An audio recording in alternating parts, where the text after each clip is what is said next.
ये भाई साहब बीजेपी से हो या ना हो, लेकिन मुझे लगता है पेमेंट जरूर पहुंच गई है उनकी तरफ से इनके पास। भाई साहब ने वीडियो बनाई है डिलिमिटेशन के ऊपर कि 850 सीटें तो भाई कर ही दो, डाल लो सीधा।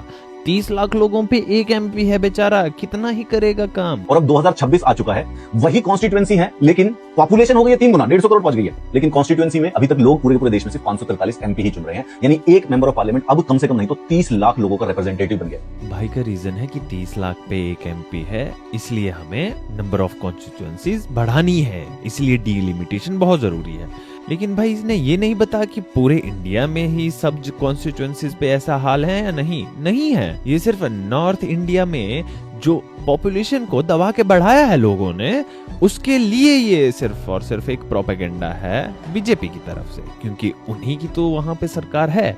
और अगर वहां पे अगर नंबर ऑफ पॉपुलेशन बढ़ी है तो डिलिमिटेशन से नंबर ऑफ कॉन्स्टिट्यूएंसीज वहीं पे ही तो बढ़ेंगी, ना कि केरला में जहां पे ना जनसंख्या बढ़ी इतनी और ना ही उनको कॉन्स्टिट्यूएंसीज मिलने वाली है इतनी। तो एक डिबेट ये उठता है कि भाई जो नॉर्थ की स्टेट्स हैं और जो साउथ की स्टेट्स हैं, उन अगर इनको बढ़ाएंगे क्योंकि सबकी सीटें बढ़ेंगी तो कहीं नॉर्थ की बहुत ज्यादा नहीं बढ़ जाए, पर जो प्रोपोर्शन 543 में है एग्जैक्टली सेम प्रोपोर्शन पे बाकी सीटें बढ़ेंगी।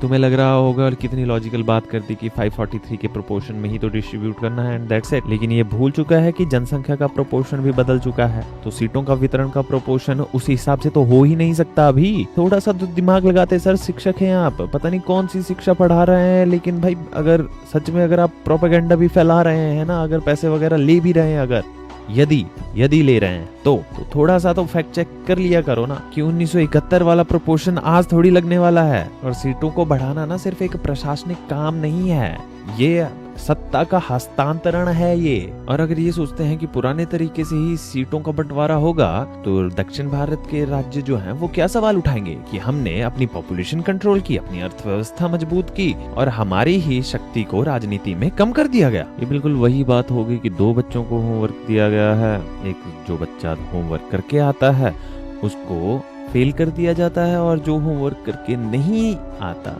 उसको पास करके क्लास मॉनिटर बना दिया जाता है।